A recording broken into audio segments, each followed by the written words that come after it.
A warm welcome to KTN Business Today. This is our final show for the year, and on the program today we shall be having Ken Gishinga, a resident analyst, who will be taking us through what defined headlines throughout the year. And Ken is actually with us this afternoon. Welcome on to the program, Ken.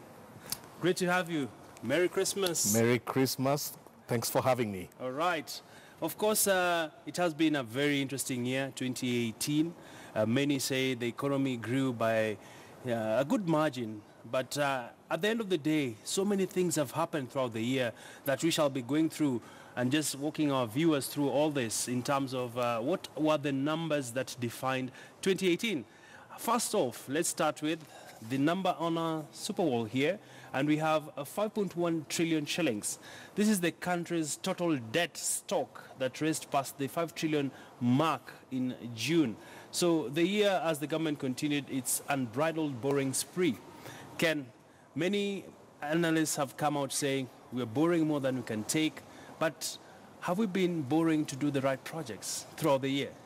No, thank you for that question. I think our debt levels are becoming a bit worrying, and it's becoming a big source of public concern because the government has to commit much of the revenue towards servicing foreign debt.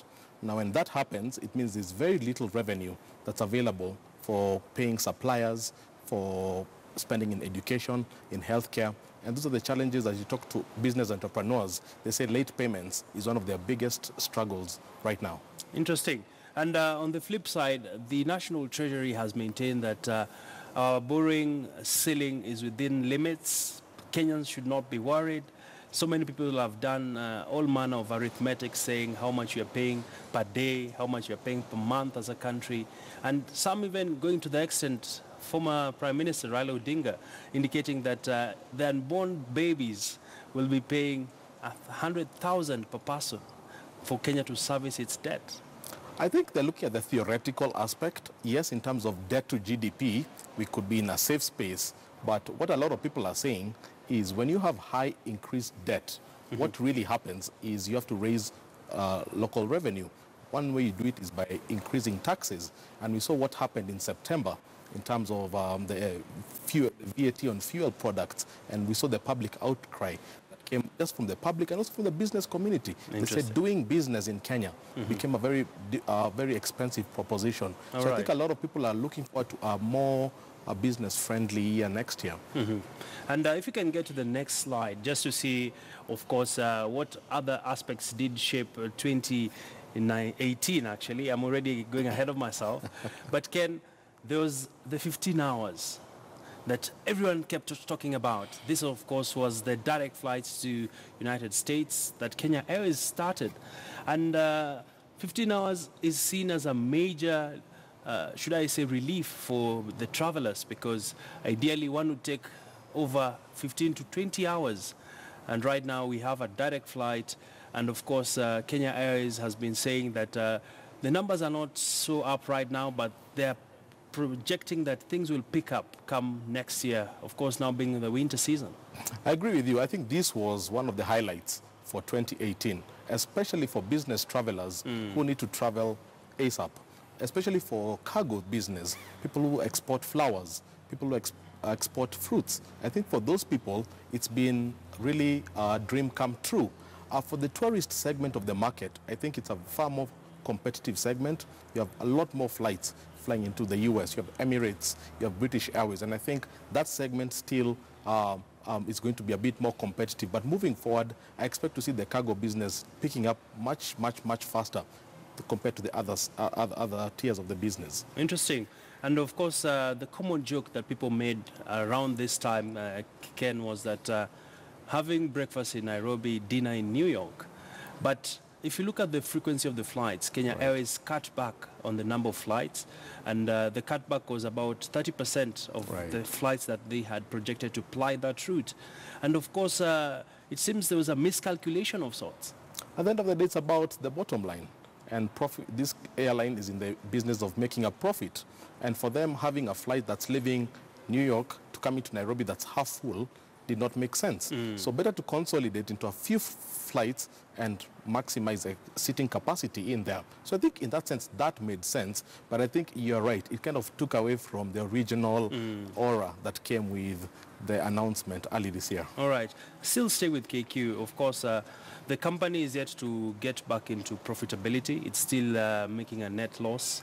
And of course, the chairman, Michael Joseph, has been categorical, saying that they are slowly but surely will get to that destination where the company will be profitable.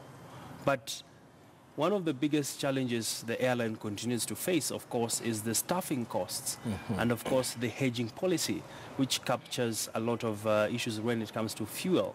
And in this day and time, what can KQ do differently to go into 2019 as a stronger airline? Of course, bearing in mind there's very heightened competition within the region. I stand to be corrected, but I believe their strategy needs to be more Pan-African. Yes, we have the flights to New York, but really the competitive advantage KQ has is in the Pan-African routes. So flights like Mogadishu, they didn't get the same kind of razzmatazz as flights to New York. But you know what? Mogadishu is the third largest export market for Kenyan product. So I think sometimes we overlook the Pan-African opportunity for the bigger markets. But those bigger markets, there are far more bigger players playing in those bigger markets. So I think I'd like to see more flights going into Namibia, into Botswana, into Gabon. Those are the places where nobody's flying, and KQ can make a big opportunity. But if you look at the numbers, Ken, will it make sense for them?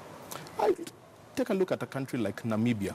Namibia has been asking KQ to fly there for the longest time, because a lot of people who are going into South Africa actually connect later to Namibia. So what's the point of going to South Africa, then flying back up to Namibia when you can have direct flights? So I think back to analytics, KQ need to look at the people who we are flying.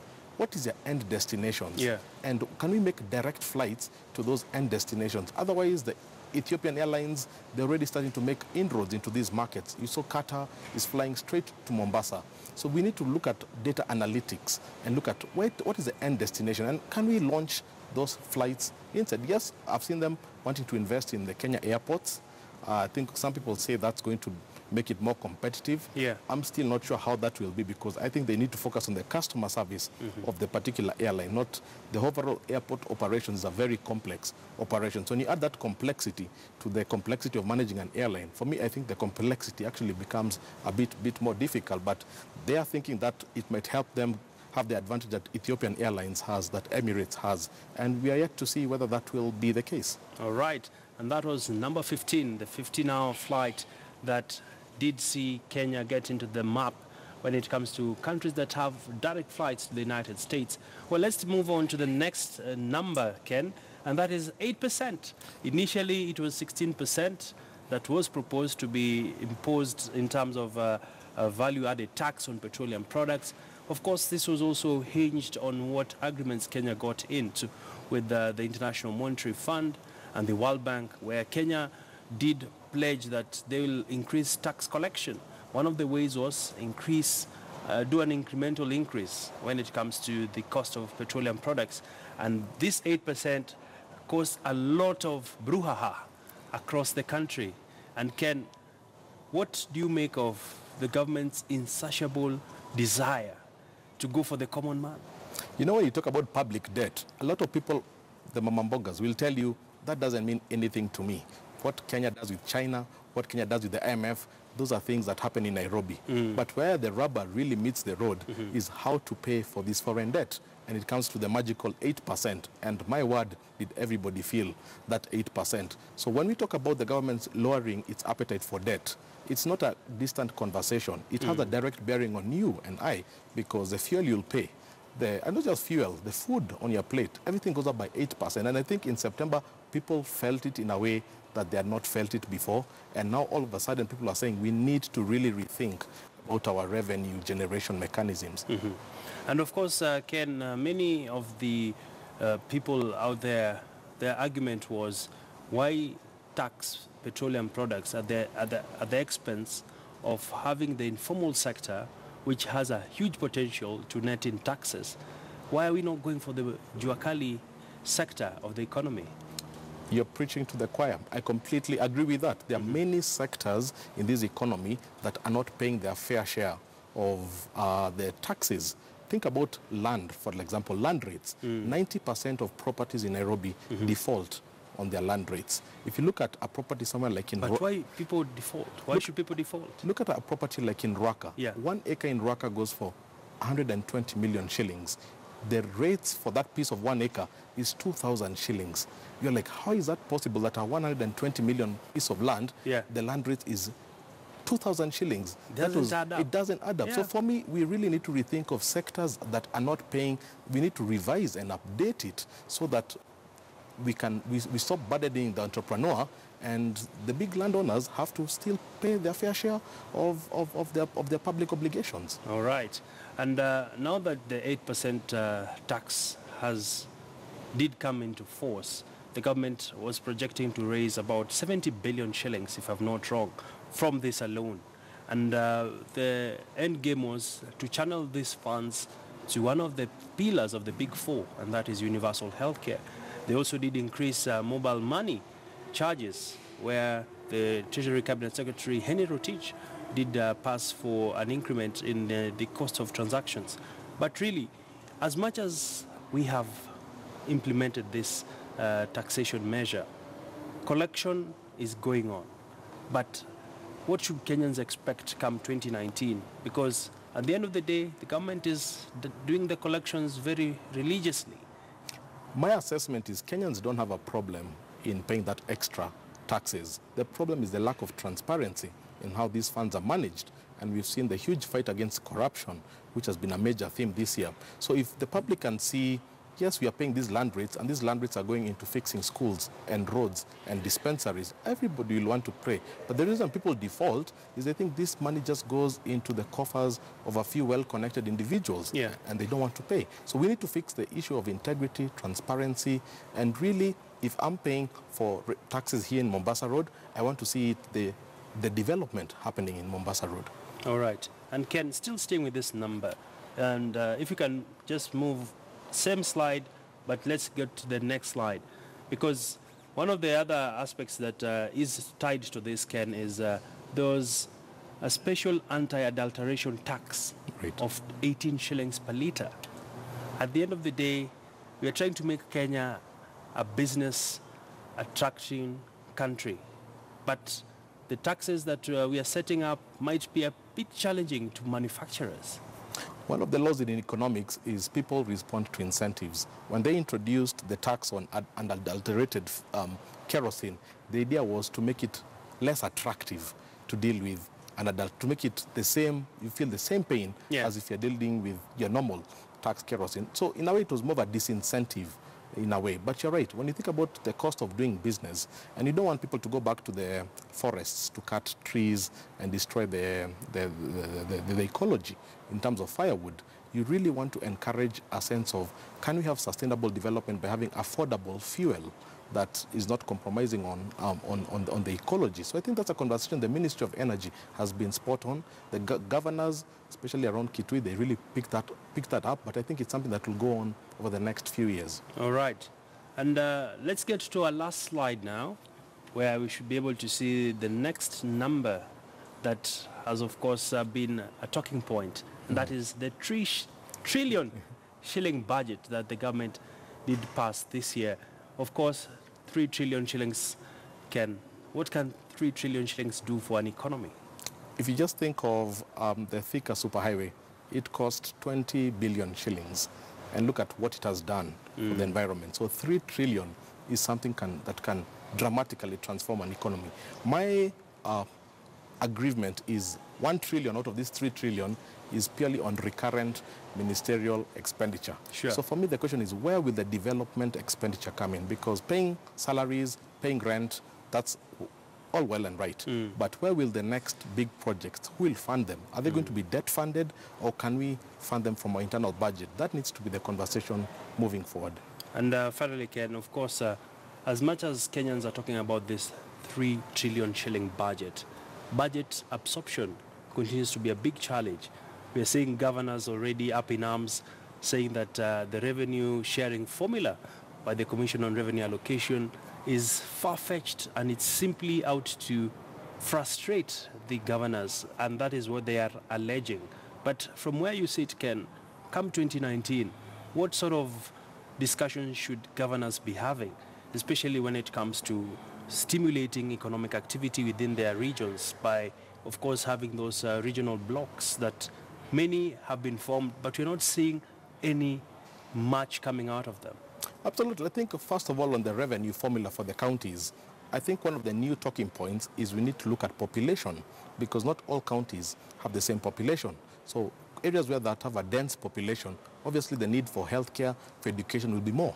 So there needs to be a proportionate way of dealing with that. And it needs to be agreed upon by all 47 governors. But to your next question on how do you stimulate these areas, for me it's about stimulating the sources of production. So the marketplaces, those small roads that connect farms to the roads, you know, security, lighting in the marketplaces, those are the things that really, really stimulate the local economy.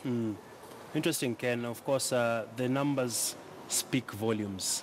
And finally, from you, of course, the issue of the 3 trillion shilling budget, the largest budget in East Africa, and of course, still having a huge deficit. If we look at the current numbers, well, as you rightly put it, 1 trillion going to ministerial expenditure, 671 billion on development, and 314 billion to counties, and 490 billion for pensions, debt, repayment, salaries to constitutional office holders, and payment for international treaties. There's been that narrative that we need to resize government. True, because, I mean, they talk about the recurrent expenditure being too high, that the current constitution is a bit bloated because we have duplication at the national and at the county level. And there's an argument for that. But I think the bigger thinking for me, it has to be around what's the innovative things that can happen in 2019? How do we take our thinking to the next level? We talked about the blue economy. We talked about opportunities in fintech. We talked about so many things that are happening that the youth, remember the youth, oil, minerals. How do the youth plug in? Because always remember the demographics are much in favor of the youth. Almost 80% of this country is below 35. So how do the youth plug into the fintechs? How do counties come up with county innovation hubs where young people can come get funding for their entrepreneurs? For me, that's the out-of-the-box thinking that I really hope 2019 promotes. All right. Happy 2019 in advance, Ken. Same to you. It's been a pleasure having you on the program. And of course, Ken, our resident analyst, we now want to give him a desk, actually, come 2019. He's been with us all through the year, faithfully gracing our screens just to break the numbers down for us, as well as just give us some interesting insights. From the entire business desk, we wish you a happy 2019, and of course, let's see each other on the other side of the year come next year. For now, it is bye-bye from me and the entire team that made this a success, and have a productive time as you work on your goals for next year. Do you have any parting shot on what is your resolution come 2019? I've said innovation, innovation, innovation. Let's think out of the box. Let's take things to the next level. All right. Would you want to know mine? Yes, I would. Well, for me, my takeaway, and of course, looking at how the year has been, it will be more about financial inclusion. Because at the end of the day, if you have more people in the financial system, as a country, we shall be able to leapfrog many steps ahead.